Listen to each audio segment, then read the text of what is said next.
제 이름은 강세진입니다. 올해 52세입니다. 몇 년 전만 해도 제 딸의 대학 졸업식이 어떤 모습일지 상상해보라고 했다면 오늘의 현실은 그 상상과 전혀 비교할 수 없을 것입니다. 저는 항상 기쁨의 눈물, 아마도 큰 가족의 포옹을 상상했지만 실제로는 전주 시내에 숨겨진 고급 프랑스 레스토랑의 따뜻한 사적 식당에서 일어난 일은 전혀 달랐습니다. 잔이 부딪히는 소리, 웃음이 방 안을 가득 채웠고 약 50명의 친구와 친척들이 제 유일한 딸, 제 자부심, 제 마음의 전부인 지유를 축하하기 위해 모였습니다. 그녀의 밝은 미소는 제 가장 어두운 날들을 밝혀주던 소녀였습니다. 저는 그 옆에 앉아 행복으로 가득 차서 터질 것 같았지만 26년간의 결혼 생활을 함께한 남편 민준이 일어나서 말문을 열었습니다. 그는 샴페인 잔을 높이 들어 올렸고 순간 그는 감동적인 연설을 할 것 같았다. 방은 기대감으로 조용해졌고 모든 시선이 그에게 집중되었다. 하지만 딸의 성취를 축하하는 건배 대신 민주는 입을 열었고 모든 것을 산산조각 냈다. 서진없이 새로운 삶을 시작하기로 결심했습니다. 그의 목소리는 칼날처럼 방을 갈라졌다. 전체 공간이 멈춘 듯 했다. 포크가 접시에 부딪히는 소리가 들렸고 내 뒤에서 누군가 크게 숨을 삼켰다. 몇 분 전까지 활기찼던 소라는 사라졌다. 나는 얼어붙은 채 한 번 눈을 깜빡이며 쉰쌍의 시선이 내게로 향하는 것을 느꼈다. 소란, 눈물, Maybe even an of those dramatic slaps people always talk about but never actually do. 민주는 굳은 자세로 서서 손에 든 잔이 살짝 떨리고 있었다. 그는 반응을 기다리는 듯했다. 하지만 나는 그에게 그 만족감을 주지 않았다. 대신 작은, 긴장된 미소를 지었다. 그 미소는 순수한 강철 같았다. 민주는 본능적으로 한 걸음 뒤로 물러섰다. 거의 알아차리기 어려울 정도로. 나는 느리고 의도적인 우아함으로 움직였다.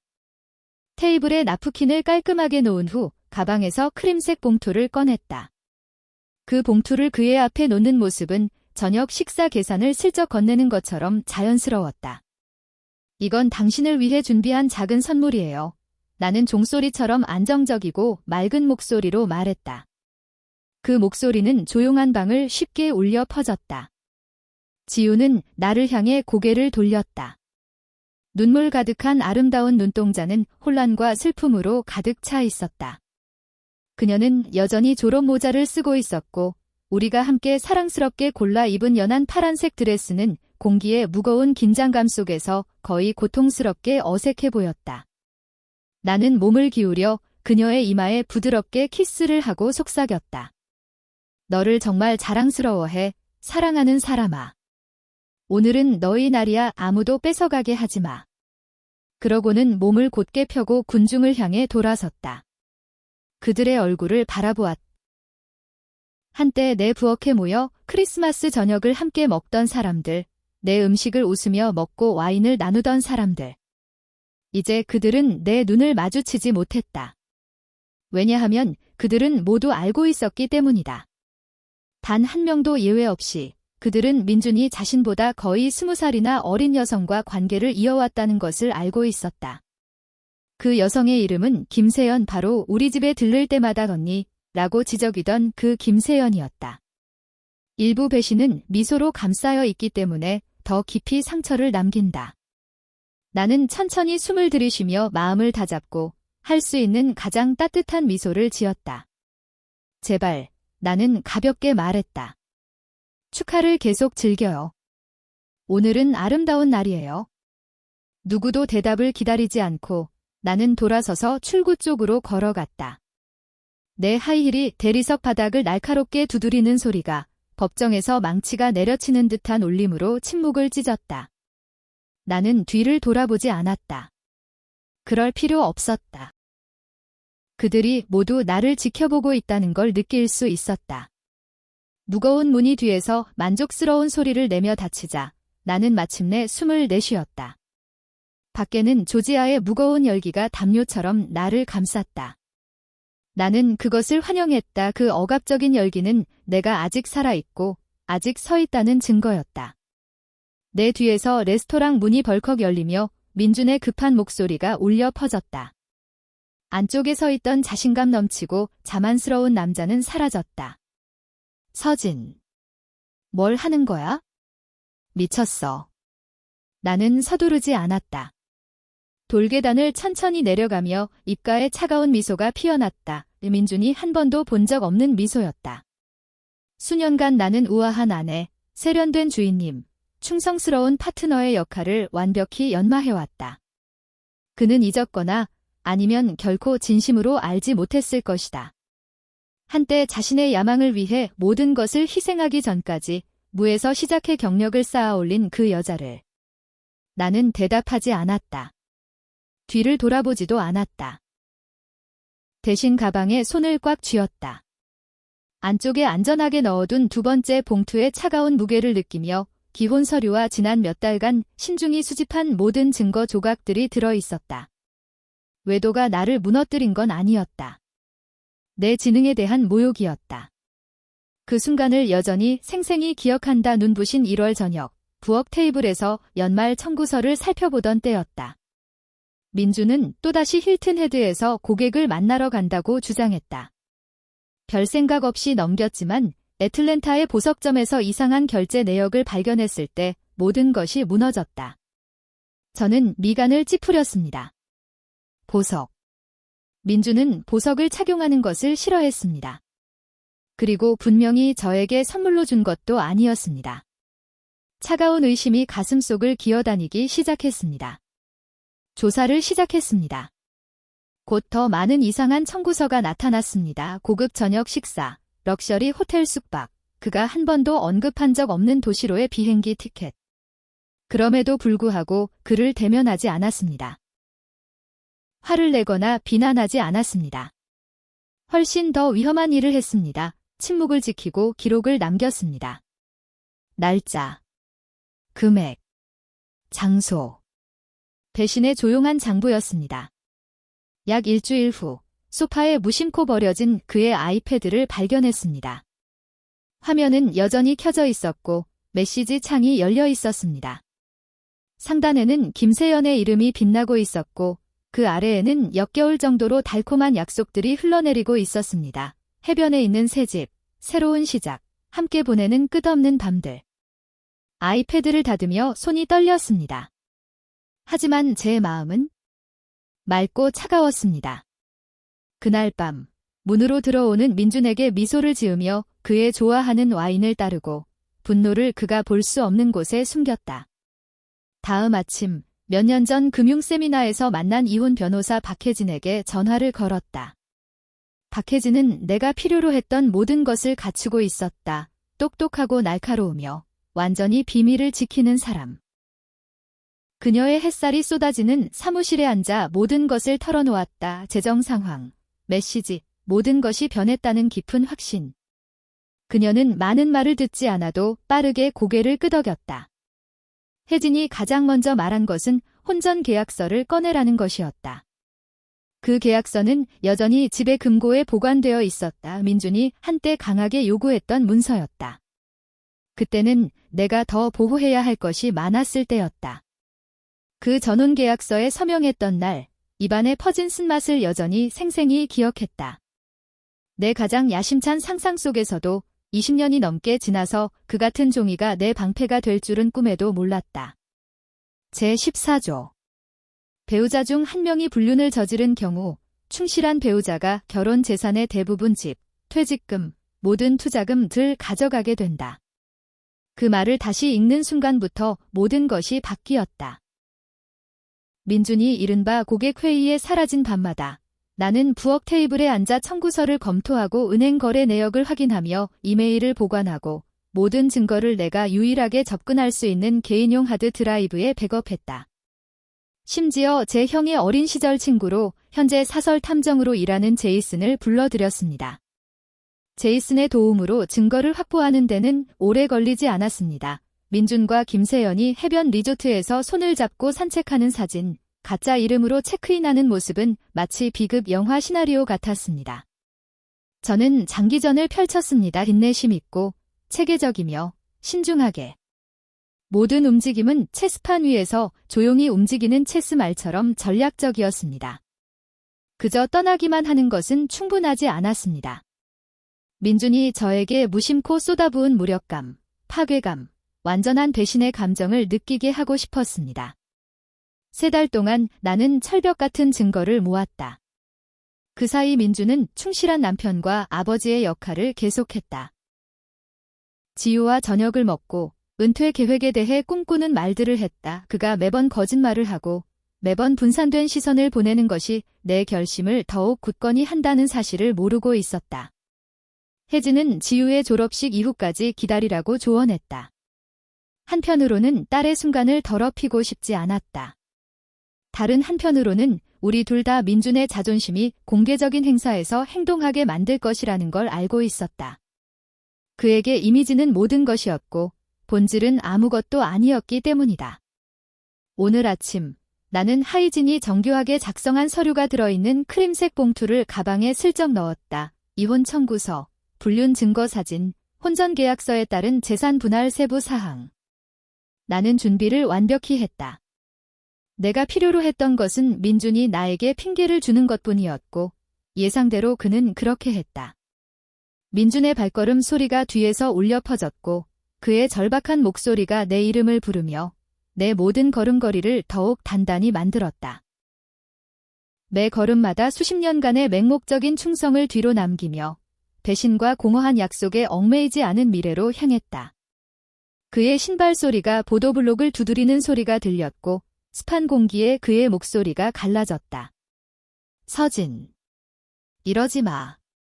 나랑 이야기해. 나는 속도를 늦추지 않았다. 나는 흔들리지 않았다. 마침내 나는 작은 꽃집의 지붕 아래에서 멈췄다. 자스민의 향기가 나를 감싸고 있었다. 천천히 그를 향해 돌아섰다. 민주는 내게 달려와 연회 테이블에 남겨둔 봉투를 마치 마지막 생명줄처럼 움켜쥐었다.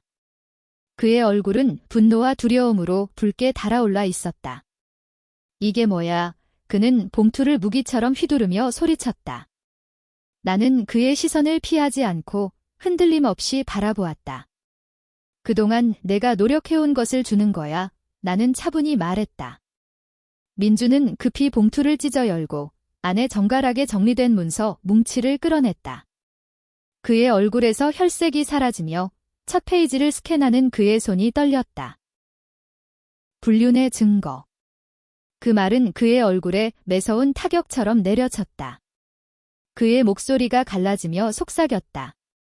어떻게 이걸 다 얻었어? 나는 팔을 교차시키고 차분하고 냉정한 표정으로 말했다. 때로는 민준아, 한 사람이 소홀히 할 뿐, 그리고 다른 한 사람이 인내심을 가질 뿐이야. 공포가 그의 눈동자에 번쩍이며 머리를 들어 올렸다. 너 지걸 나에게 쓸 수 없어. 전원계약서는 이미 오래전에 만료됐어. 나는 웃음을 참으며 작은 아이러니한 미소를 지었다. 서명 전에 더 주의 깊게 읽었어야 했어. 제14조 기억나? 분명히 명시되어 있잖아. 이 계약은 결혼 기간 동안 유효하다에 당신은 그때 자산을 보호하려고 그렇게 열심이었는데 이제 아이러니컬하게도 그게 나를 보호하고 있네요. 민주는 문서의 모서리를 주먹으로 쥐어짜며 마치 힘으로 잉크를 지울 수 있을 것처럼 행동했다. 나는 시선을 돌리지 않았다. 그가 버린 모든 것을 느끼게 하고 싶었다. 하지만 내가 잃는 건 뭐야? 그는 말을 더듬으며 거의 말을 삼키려는 듯 했다. 나는 머리를 살짝 기울여 생각하는 척했다. 사실 모든 숫자를 소수점 이하까지 외우고 있었지만 전주 씨의 집, 우리 퇴직 계좌에 당신의 목, 그리고 공동투자금의 약 70%를 잃게 됩니다. 나는 차가운 목소리로 단호하게 말했다. 나는 거의 생각나지 않는 듯 덧붙였다. 그리고 당신이 그렇게 교묘하게 숨겼다고 생각한 그 개인 은행 계좌? 동결되었습니다. 민주는 휘청거리며 뒤로 물러섰다. 눈에 띄게 흔들리고 있었다. 아니요, 그는 갈라진 목소리로 말했다. 김세연과 저는 계획이 있었어요. 집, 사문화는 그를 끊었다. 내 말은 깨진 유리처럼 날카로웠다. 당신의 새삼, 민준, 나는 말했다. 동결된 은행 계좌와 임대 아파트에서 시작될 거예요. 초여름의 바람이 공기를 흔들며 신선한 꽃향기를 실어왔다. 그 부드럽고 평화로운 배경 속에서 민주는 완전히 무너진 모습이었다. 모든 것을 걸고 도박을 했고 결국 잃은 남자의 모습이었다. 그는 종이를 더 세게 움켜쥐며 눈동자가 흐릿해지고 목소리가 쉰 채로 말했다. 너는 나를 파괴하고 있어, 서진. 그는 껄껄거렸다. 나는 눈썹 하나 움직이지 않았다. 아니요. 나는 조용히 그러나 단호하게 말했다. 당신은 오랫동안 스스로를 그렇게 만들었어요. 나는 단지 길을 비켜주는 것뿐이에요. 그 순간 택시가 길가에 멈췄다. 나는 손을 들어 택시를 불렀고 내 앞에 서 있는 파탄난 남자에게 한 번 더 눈길을 주지 않았다. 택시 문이 열리자 나는 마지막으로 한 번 돌아보았다. 단지 한 번에 맛보기 위해 내 목소리는 낮고 단호하며 확신에 차 있었다. 나는 너를 모든 것을 걸고 사랑했어. 내가 말했다. 하지만 너는 그 모든 것을 싸구려 환상 때문에 버렸어. 이제부터는 너 혼자서 살아가야 해. 다른 말 없이 나는 기다리고 있던 택시에 올라타고 문을 단단히 닫았다. 차가 인도에서 멀어지자 나는 창문을 통해 뒤를 돌아보았다. 그가 서 있었다. 민준 구겨진 봉투를 현실에 연결된 유일한 것인 양 움켜쥐고 맞춤 정장 차림에 잃어버린 남자가 자신의 세계가 무너지는 것을 지켜본 후였다. 내 안에는 분노도 슬픔도 없었다. 오직 엄청난, 거의 신성한 해방감만이 있었다. 그것은 마치 수년간 끌고 다녔다는 것도 몰랐던 무거운 녹슨 갑옷을 벗어던진 것 같았다. 앞으로 힘든 길이 남아있다는 것을 알고 있었다. 변호사들, 수군대는 이율들, 이야기를 제대로 모르는 사람들의 비판적인 시선. 하지만 그 어떤 것도 나를 두려워하게 만들지 않았다. 나는 훨씬 더 소중한 것을 되찾았다. 내 자유, 내 삶에 대한 권리. 그날 저녁, 저는 전주의 역사적 지역 옛집 앞에 차를 세웠습니다. 석양은 붉은 벽돌벽을 녹아내리는 금빛으로 물들여 과거를 너무나 아름다워서 바라보기조차 아픈 빛으로 감싸고 있었습니다. 이 집, 한때 우리가 함께 쌓아 올렸다고 믿었던 모든 것을 상징하던 곳이었습니다. 지금 생각하면 얼마나 순진했던 걸까요? 문턱을 넘은 지 1시간도 되지 않아 차가 굉음을 내며 드라이브웨이에 들어서는 소리가 들렸습니다. 앞문이 너무 세게 열려 낡은 문고리가 항의의 소리를 냈다. 민준이 눈이 벌게져서 들어오며 한 손에 구겨진 문서들을 쥐고 있었다. 서진, 그는 절박하게 소리쳤다. 지금 당장 이야기해야 해. 나는 거실 소파에 앉아 있었다. 부드러운 꿀색 등불이 벽에 걸린 옛 가족 사진들을 따뜻하게 비추고 있었다. 나는 노트북을 조용히 닫고 시선을 그에게 돌렸다. 차분하고 냉정한 표정이었다. 앉아, 나는 낯선 사람에게 말하는 것처럼 차분히 말했다. 하지만 민주는 앉지 않았다. 그는 방을 이리저리 오가며 머리를 잡아당기고 구석에 몰린 동물처럼 숨을 헐떡였다. 너는 이러면 안 돼. 그는 결국 폭발하며 손가락을 내게 찌르며 말했다. 마치 그 행동이 내게 동정을 강요할 수 있을 것처럼. 그의 목소리가 갈라지며 그는 말했다. 김세연과 내가 렌트하려고 했던 미드타운 아파트 방금 전화가 와서 계약을 취소했다고 했어. 나는 소파에 등을 기대며 손가락을 무릎에 얽어쥐고 그를 똑바로 바라보았다. 내 신용 기록이 문제였어. 나는 조용한 만족감으로 대답했다. 의심스러운 거래가 연속으로 발생해 경보가 울렸어. 중개사무소에서 계좌 확인을 위해 집으로 전화했지. 그리고 당연히 내가 받았어. 책임감 있는 아내라면 당연히 그렇게 했을 거야. 민준의 얼굴이 믿을 수 없다는 표정으로 일그러졌다. 그는 입을 열었지만 아무 소리도 나지 않았다. 나는 그가 회복할 기회를 주지 않았다. 그리고 그게 전부가 아니에요. 나는 함께 선택한 대리석 바닥처럼 차가운 목소리로 계속했다. 당신이 그렇게 교묘하게 숨겼다고 생각한 그 비밀 개인 계좌? 임시 법원 명령으로 동결되었어요. 내 얼굴에 미소의 그림자가 스쳤다. 축하해요, 민준. 이제 당신은 두 가지 선택만 남았어요. 낯선 사람들의 자선에 의존하거나 조금 더 겸손하게 사는 법을 배우는 거죠. 그 말에 민준은 내 맞은편 의자에 주저앉았다. 팔꿈치가 무릎에 파고들었고 떨리는 손으로 머리를 감쌌다. 그 모습은 오랫동안 내 머릿속에 남을 것임을 알았다. 동정 때문이 아니라 내가 살아남은 모든 것을 상기시키는 증거로. 나는 단지 더 나은 삶을 원했을 뿐이에요. 그는 멍한 목소리로 중얼거렸다. 자신에게 말한 거짓말을 아직도 믿는 듯 했다. 김세연과 나는 꿈을 가졌어. 다시 시작하고 싶었어. 나는 머리를 살짝 기울이며 부드러운 칼날 같은 목소리로 말했다. 그러면 시작해. 내가 말했다. 월세를 내는 법부터 시작해. 전기 요금을 스스로 내는 것부터 시작해. 인생에서 한 번이라도 결과에 직면하는 것부터 시작해.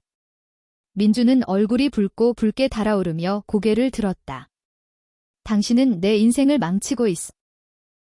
한 번의 실수 때문에 그는 거의 애원하듯 말했다. 쓴 웃음이 목구멍에서 터져나왔다. 건조하고 부서지기 쉬운 용서 없는 웃음. 실수. 나는 각 음절을 음미하며 반복했다. 아내의 생일을 잊은 것 그게 실수야. 식당에 재킷을 두고 온 것 그게 실수야. 내가 한 일. 외도. 돈을 숨긴 것. 딸의 인생에서 가장 중요한 날에 가족을 버리려고 계획했어? 그건 실수가 아니야, 민준. 그건 선택이야. 그는 나를 쳐다봤다. 정말로 쳐다봤다. 마치 자신의 옛날 수법과 핑계가 여기서는 무용지물이라는 걸 처음으로 깨달은 듯이. 돈이 필요해. 그는 껄껄거리는 목소리로 말했다. 마치 그 명백한 사실이 썸아웃 상황을 유리하게 만들 수 있을 것처럼.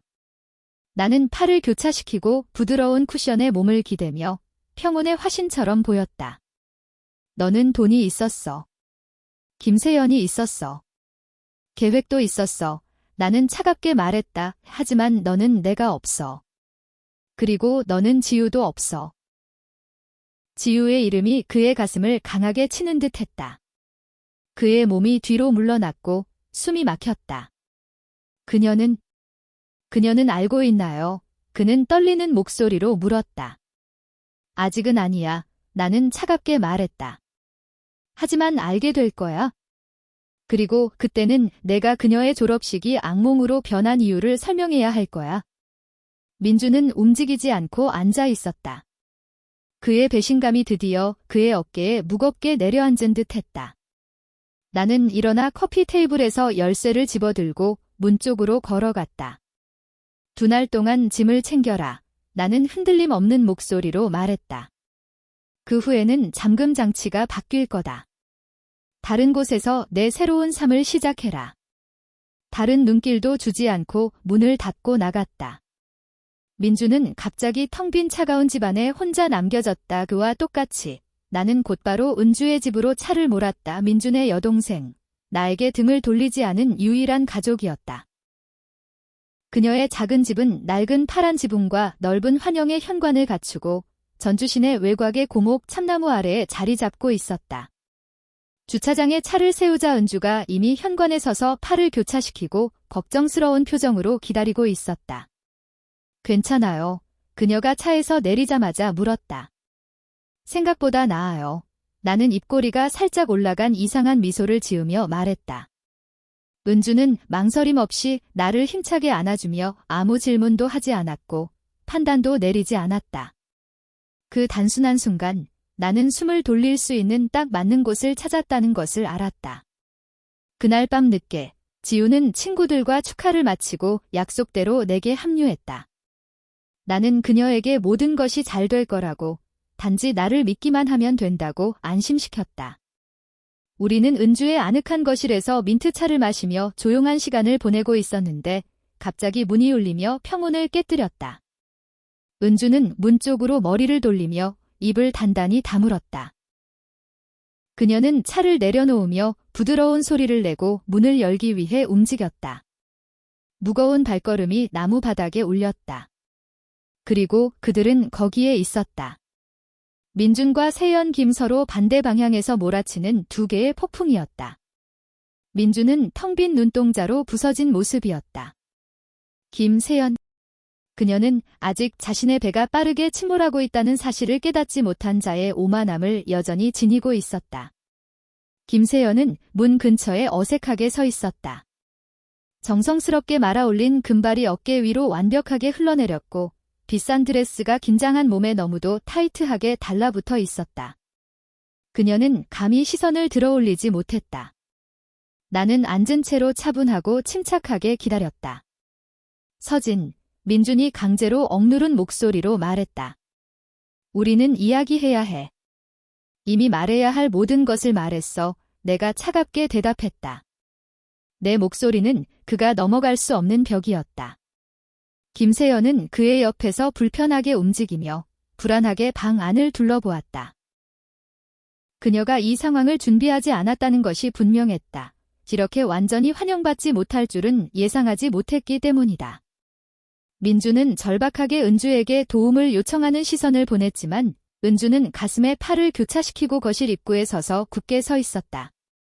그녀의 침묵은 분명했다. 그들은 더 이상 들어오지 않을 것이다. 그 순간 뒷문이 열리며 지우가 방으로 들어섰다. 그녀는 여전히 네이비 블루 졸업가운을 입고 있었고 옷자락에는 축하 행사에서 온 먼지가 묻어 있었다.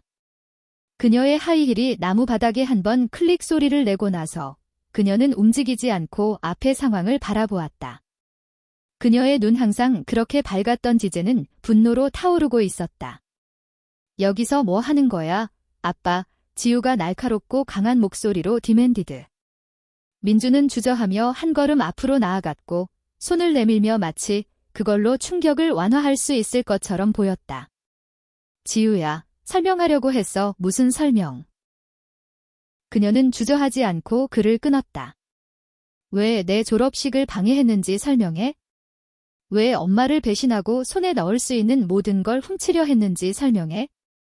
민주는 그 말들이 물리적으로 그를 때린 것처럼 뒤로 휘청거렸다. 그의 입술은 얇고 피 한 방울 없는 선으로 굳어졌다. 김세연은 그의 팔을 잡으려 했지만 그는 완강히 밀쳐냈다. 내가 실수를 했어. 민주는 목이 메인 목소리로 말했다. 그의 몸은 떨리고 있었다. 하지만 나는 여전히 내 아버지야, 지우. 지우는 그를 쳐다보며 눈물이 눈동자에 맺혔지만 단 한 방울도 흘러내리지 않았다. 그녀의 목소리는 여전히 단호했다. 아버지라는 말을 핑계로 삼지 마. 그녀가 차갑게 말했다. 가족을 정말로 사랑했다면 배신을 선택하지 않았을 거야. 특히 오늘 같은 날에. 공기가 칼로 자를 수 있을 정도로 두꺼워졌다. 민주는 다시 김세연 쪽으로 돌아서서 침묵으로 도움을 구했다. 하지만 김세연은 이미 한 걸음 뒤로 물러서 있었고 그녀의 얼굴에는 의심과 혼란이 가득했다. 당신이 우리 새 아파트를 위해 송금했다고 말한 돈. 김세연은 말을 더듬으며 목소리가 떨리기 시작했다. 은행에 확인했어. 계좌가 동결됐어. 아무것도 없어. 민주는 부끄러움에 어깨를 움츠리며 돌아섰다. 그녀의 눈을 마주칠 수 없었다. 나는 움직이지 않고 앉아 있었다. 더 이상 말할 필요가 없었다. 김세연은 방을 둘러보며 깨달음이 얼굴에 빠르게 퍼져갔다. 마치 느린 동작으로 깨지는 유리처럼. 나한테 숨긴 게 또 뭐야? 그녀는 작은 목소리로 떨리며 물었다. 민주는 아무 말도 하지 않았다. 단지 침묵뿐이었다. 무거운 모든 것을 말해주는 침묵. 그 순간 김세연은 깨달았다. 그녀는 미래를 걸고 도박을 한 남자에게 모든 것을 걸었다. 그 남자는 더 이상 줄 것이 없었다. 나는 정말 바보였어. 그녀는 거의 자신에게 말하듯 속삭였다. 그러자 그녀는 다른 말을 기다리지 않고 돌아서서 문 밖으로 달려나갔다. 문이 닫히는 소리가 집 안을 울려 퍼지며 마지막 심판처럼 들렸다. 지우는 김세연이 가는 모습을 지켜보더니 다시 민준을 향해 돌아섰다. 그녀의 얼굴에는 분노 대신 슬픔 그리고 그녀의 22세라는 나이를 훨씬 넘어선 피로감이 가득했다. 내가 너를 용서할 수 있을지 모르겠어. 그녀는 지친 목소리로 말했다. 하지만 지금 당장은 그냥 떠나주길 원해. 민주는 입을 열었지만 말할 말을 찾지 못했다. 결국 그는 단순히 고개를 끄덕였다. 깨진, 패배한 고개 그리고 천천히 문 쪽으로 걸어갔다. 그는 한때 그를 완성시켰던 모든 것을 잃은 남자의 모습이었다. 문이 둔탁한 소리를 내며 닫혔다. 은주가 조용히 다가와 내 어깨에 따뜻한 손을 얹고 부드럽게 위로의 힘을 전달했다. 지우는 말없이 내 옆에 앉아 어린 시절 세상은 아직 단순했을 때처럼 내 옆으로 몸을 웅크렸다. 우리는 아무 말도 필요 없었다. 내려앉은 침묵은 더 이상 무겁지 않았다. 그것은 치유의 침묵이었다. 파편에서 태어난 새로운 시작의 첫 숨결. 예비신문은 빠르게 다가왔고 채텀 카운티의 작은 역사적인 법원에서 회색 수요일 아침에 열렸다. 하늘은 두꺼운 구름으로 낮게 드리워져 앞날의 무게를 반영했다. 나는 박혜진과 함께 도착했다. 강철을 뚫을 듯한 시선을 가진 날카로운 은발의 변호사.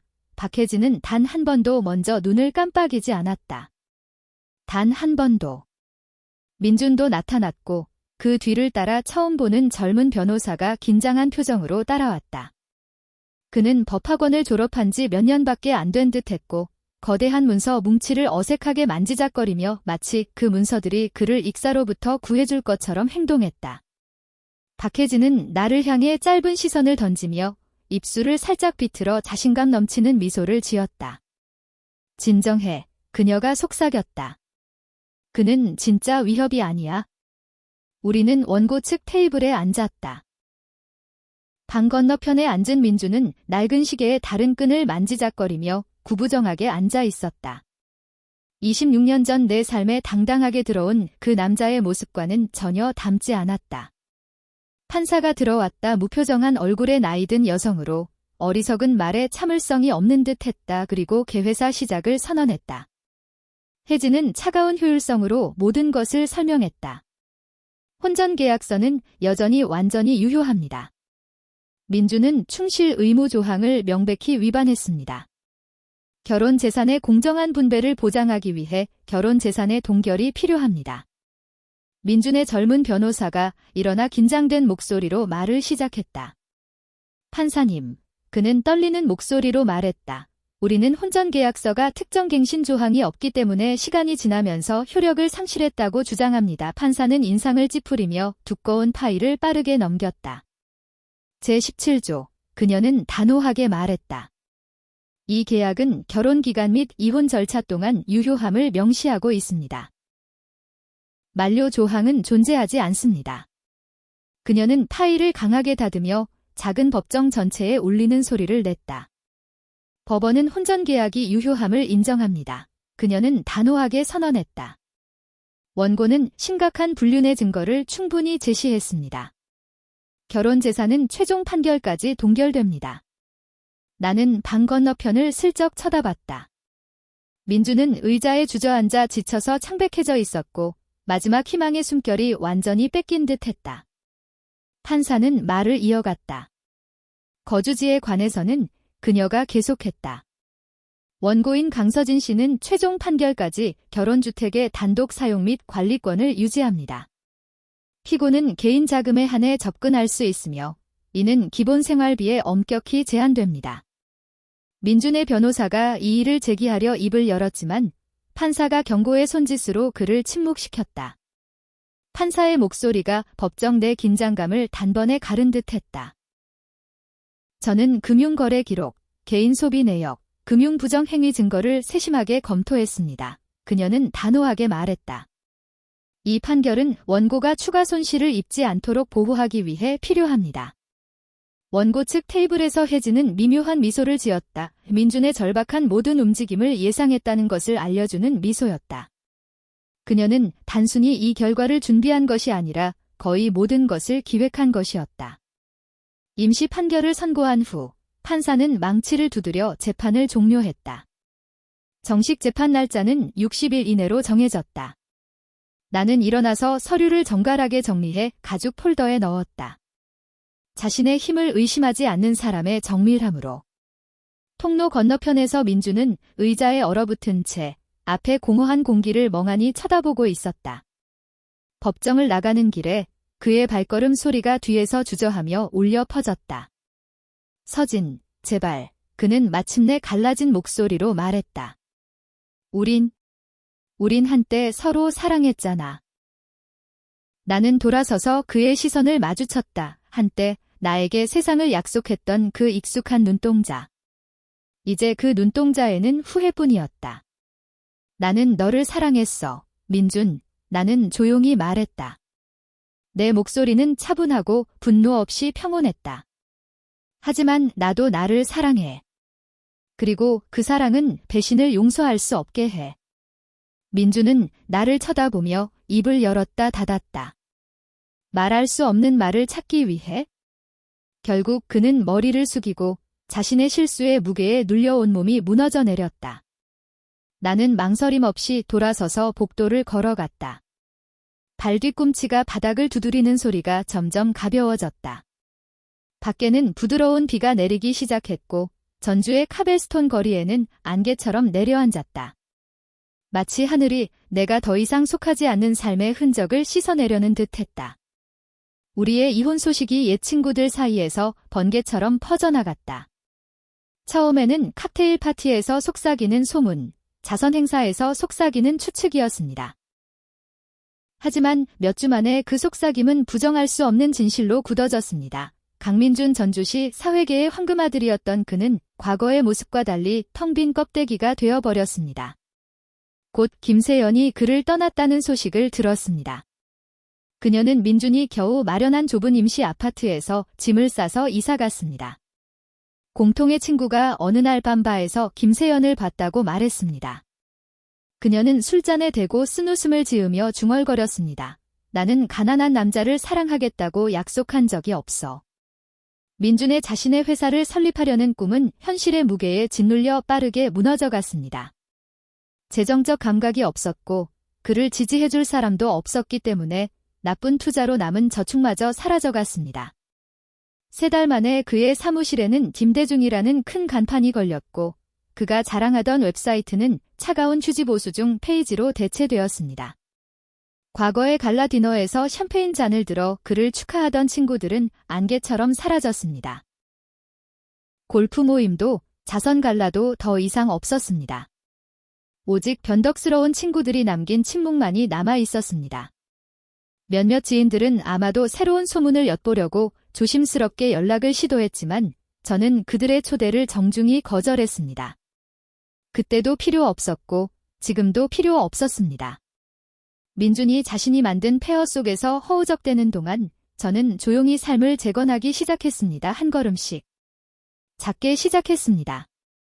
지역 대학에서 단기 금융 상담 과정을 수강하며 그의 경력을 위해 잠시 접어두었던 기술을 갈고 닦았다. 조금씩 나는 전문적인 리듬을 되찾기 시작했고 수년간 보지 못했던 자신의 일부를 발견했다. 그로부터 얼마 지나지 않아 전주의 역사적인 도심 건물 중 하나의 소박한 사무실을 임대했다. 큰 창문 너머로 햇빛이 쏟아지는 공원이 보였고 앞 유리창에는 단순하면서도 우아한 간판을 걸었습니다. 서진강 금융전환. 그 이름을 신중히 선택했습니다. 왜냐하면 제가 정확히 무엇을 하고 싶었는지 알았기 때문입니다. 이혼, 사별, 직업 변화 등 인생의 큰 전환점을 겪는 여성들이 제가 한때 누군가가 도와주길 바랐던 것처럼 그 과정을 헤쳐나갈 수 있도록 돕는 것입니다. 제 첫 번째 고객은 결혼 30년 만에 남편을 갑자기 잃은 중년 여성이었어요.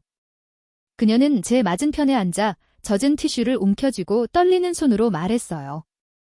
어디서부터 시작해야 할지 모르겠어요. 그녀는 눈물을 글썽이며 속삭였어요. 저는 부드럽게 미소 지으며 우리 사이의 파이를 손으로 덮었어요. 당신이 있는 바로 그곳에서 시작할 거예요. 저는 따뜻하게 말했습니다. 한 걸음씩. 그리고 당신은 혼자 걸어가야 할 필요가 없어요. 소문은 제가 상상했던 것보다 훨씬 빠르게 퍼져나갔습니다. 한 고객이 또 다른 고객을 이끌었습니다.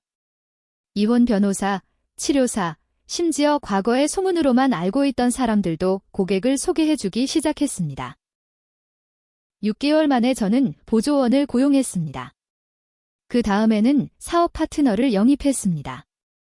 내가 감히 꿈꾸지 못했던 꿈이 갑자기 현실이 되었고 생기 넘치고 번영하고 있었다.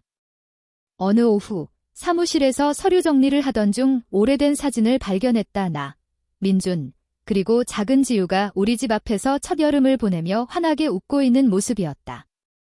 그 사진을 오랫동안 바라보았다. 분노로가 아니라 슬픔으로도 아니었다. 그저 부드럽고 반추하는 평화였습니다. 인생은 변했습니다. 저도 변했습니다. 더 이상 창가에 앉아 돌아오지 않는 남편을 기다리며 불안해하던 여성은 아니었습니다. 더 이상 완벽한 삶을 유지하기 위해 자신의 꿈을 숨겨두던 여성도 아니었습니다. 한 늦은 오후, 카벨스톤 거리들이 석양의 부드러운 분홍빛에 물든 때, 지우가 사무실에 들렀습니다. 그녀는 최근 찰스턴에서 새로운 일을 시작했지만 주말마다 집으로 돌아오곤 했다. 엄마, 정말 자랑스러워요. 지우는 나를 힘차게 안으며 말했다. 나는 그녀의 어깨에 얼굴을 묻고 미소 지었다. 뼈속까지 스며드는 깊은 평화가 느껴졌다. 그 평화는 내가 자신을 찾아 돌아온 거리 양쪽에 늘어선 오래된 돌들처럼 단단하고 영원했다. 민주는 자신의 길을 선택했다. 그리고 나는 내 길을 선택했다. 최종 이혼 재판은 초가을 아침, 연한 파란 하늘 아래 서늘하고 상쾌한 날에 열릴 예정이었다. 혜진과 함께 법원 건물로 들어섰을 때 나는 단순한 연회색 드레스를 입고 조용한 품위만을 지니고 있었다. 올 여름 내내 나는 이 순간을 준비해왔다. 단순히 이기려는 것이 아니라 이 장을 깨끗이 닦기 위해, 내가 그렇게 열심히 되찾은 자존심의 한 조각도 잃지 않기 위해. 법정 반대편의 민주는 의자에 축 늘어져 앉아 있었다. 이번에는 새로운 변호사를 데려왔지만 더 나이 많고 경험이 풍부한 남자였지만 그 변화는 별 의미가 없었다. 민준 자신은 지쳐 보이고 약해진 모습이었다.